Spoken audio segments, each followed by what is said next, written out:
Welcome to our channel. ഇന്നത്തെ vlog എന്താന്ന് വെച്ചാലേ, എന്നും നമ്മൾ കാണുന്ന ഒരു ഹെൽത്തി ഉപ്പേരിയാണ് വാഴമാണി പറയും ഞങ്ങളുടെ നാട്ടിൽ. നിങ്ങളുടെ നാട്ടിൽ ഇതിനെന്താ പറയുക എന്നുള്ളത് കമൻറ്റ് ചെയ്യണേ. ഒരുപാട് ഔഷധ ഗുണങ്ങളുള്ള ഒന്നാണ് ഈ വാഴക്കൂമ്പ്. പ്രധാനമായും കഴിക്കേണ്ട ഒരു ആഹാര പദാർത്ഥം കൂടെ ഉണ്ടോ ഈ വാഴക്കൂമ്പ്. ഇതിനകത്ത് vitamin A, vitamin C, vitamin E, potassium, fibre എന്നിവയെല്ലാം അടങ്ങിയിട്ടുണ്ട്. ഒരു നല്ല അളവ് വരെ വിറ്റാമിൻസും മിനറൽസും എല്ലാം നമ്മുടെ ശരീരത്തേക്ക് കിട്ടുന്നുണ്ട്.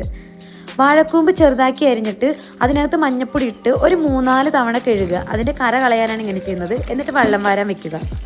ആൻറ്റി ഓക്സിഡൻസിനെ പ്രദാനം ചെയ്യുന്നത് കൊണ്ട് തന്നെ ക്യാൻസറിനെ ചെറുക്കാനുള്ള കഴിവും ഈ വാഴക്കൂമ്പിനുണ്ട്. വെള്ളം വാരാൻ വെച്ച വാഴമണി മാറ്റി വെച്ച് ഉപ്പേരിക്കുള്ള അടുത്ത ഐറ്റംസ് റെഡിയാക്കി വെക്കാം.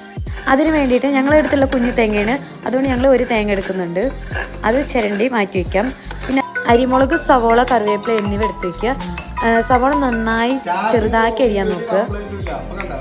ഈ ഉപ്പേരിക്ക് കുറച്ച് എരി കൂടുന്നതായിരിക്കും നല്ല ടേസ്റ്റ്. അതുകൊണ്ട് അരിമുളക് കുറച്ച് കൂടുതൽ എടുക്കാം, അതല്ലേ ഭംഗി.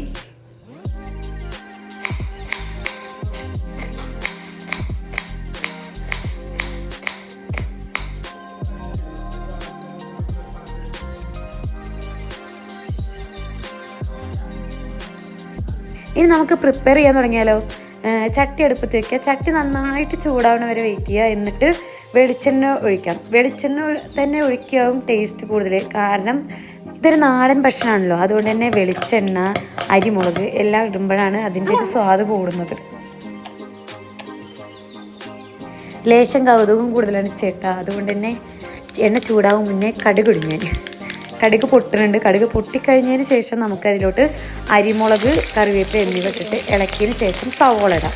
സവോളയും നന്നായിട്ട് വാട്ടിയെടുക്കാം. നന്നായി വാട്ടിയെടുക്കേണ്ട, ചെറുതായിട്ട് അതിൻ്റെ ഒരു പച്ചമണം പോകുന്നത് വരെ. അതിനിടയ്ക്ക് ആമീസിൻ്റെ ഒരു വരവുണ്ട് കേട്ടോ. അമ്മയെ വിശക്കുന്നുണ്ടേ, എനിക്ക് വാട്ടർ മെലൺ വേണേ എന്ന് പറഞ്ഞിട്ട്. അപ്പോൾ അതിലോട്ടും ഞാൻ അങ്ങനെയൊന്ന് പോകുന്നുണ്ട് ഇടയ്ക്ക്.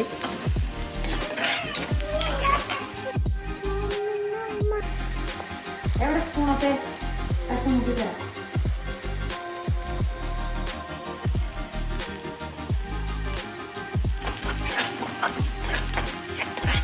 നമ്മുടെ ഐറ്റംസ് എല്ലാം ഏറെക്കുറെ നന്നായിട്ട് മൂത്ത സ്മെല്ലൊക്കെ വരുന്നുണ്ട്. ഇനി നമുക്ക് വാഴമാണി ചേർത്ത് കൊടുക്കാം. അപ്പോൾ കുറേശ്ശെ ഞാൻ ചേർത്ത് കൊടുക്കുന്നുണ്ട്. ഇനി നന്നായിട്ട് മിക്സ് ചെയ്ത ശേഷം കുറച്ച് മഞ്ഞൾപ്പൊടി, ഉപ്പ് ഇട്ടിട്ട് നന്നായിട്ട് മിക്സ് ചെയ്യുക. അഡീഷണലായിട്ട് വെള്ളമൊന്നും ചേർക്കേണ്ട ആവശ്യമില്ല, കാരണം വാഴമാണിയിൽ നിന്ന് ചെറുതായിട്ട് വെള്ളം ഇറങ്ങും. അത് വേവാനുള്ള വെള്ളം കിട്ടും. അതുകൊണ്ട് തന്നെ നമ്മൾ അഡീഷണൽ വെള്ളമൊന്നും ചേർക്കണ്ട. നന്നായിട്ട് ഇളക്കി അടച്ച് വെച്ചിട്ട് വേവിക്കാം.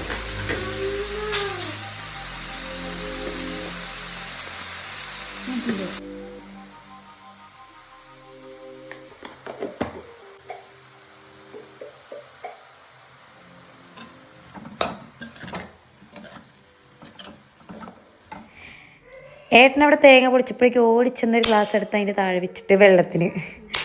ഇപ്പോഴും തേങ്ങ വെള്ളത്തിന് ഓടിച്ചെന്ന് ഗ്ലാസ് വെക്കുന്നവർ ആരൊക്കെയുണ്ട് കമൻറ്റ് ചെയ്യൂ.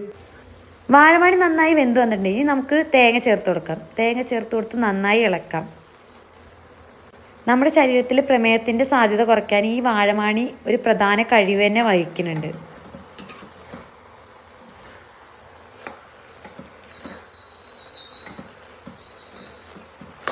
നമ്മളെ വാഴമണിത്തെ വെള്ളമൊക്കെ വറ്റിയിട്ട് നല്ല സെറ്റായി വന്നിട്ടുണ്ട്. ഈ വാഴമണിയുടെ ഏറ്റവും ഇമ്പോർട്ടൻ്റ് ആയ ഒരു വശമാണ് രോഗപ്രതിരോധ ശേഷി നന്നായി കൂട്ടും. അപ്പോൾ നമ്മുടെ കുഞ്ഞുങ്ങൾക്ക് ആഴ്ചയിൽ ഒരു തവണയൊക്കെ ഇത് കൊടുക്കുന്നത് അത്രയും നല്ലതാണ്. അതിൻ്റെ മാറ്റം നമുക്ക് നന്നായിട്ട് അറിയാൻ പറ്റും. ആമീസ് അങ്ങനെ ഉപ്പേരിയും പച്ചക്കറിയൊന്നും അങ്ങനെ കഴിക്കില്ല. പക്ഷെ ഇങ്ങനെയൊക്കെ ഉണ്ടാക്കി കൊടുത്താൽ കുറച്ചെങ്കിലും അവൾ കഴിക്കും. അവൾക്കൊക്കെ ഇഷ്ടപ്പെടും, കുട്ടികൾക്കൊക്കെ ഇഷ്ടപ്പെടും ഇങ്ങനെയൊക്കെ ഉണ്ടാക്കിയാൽ. ലൈക്ക് ചെയ്യാതെയും സബ്സ്ക്രൈബ് ചെയ്യാതെയും കാണുന്നവരുണ്ട്, ഓടി ചെന്നിട്ടൊന്ന് ലൈക്ക് അടിച്ചേക്ക് കേട്ടോ.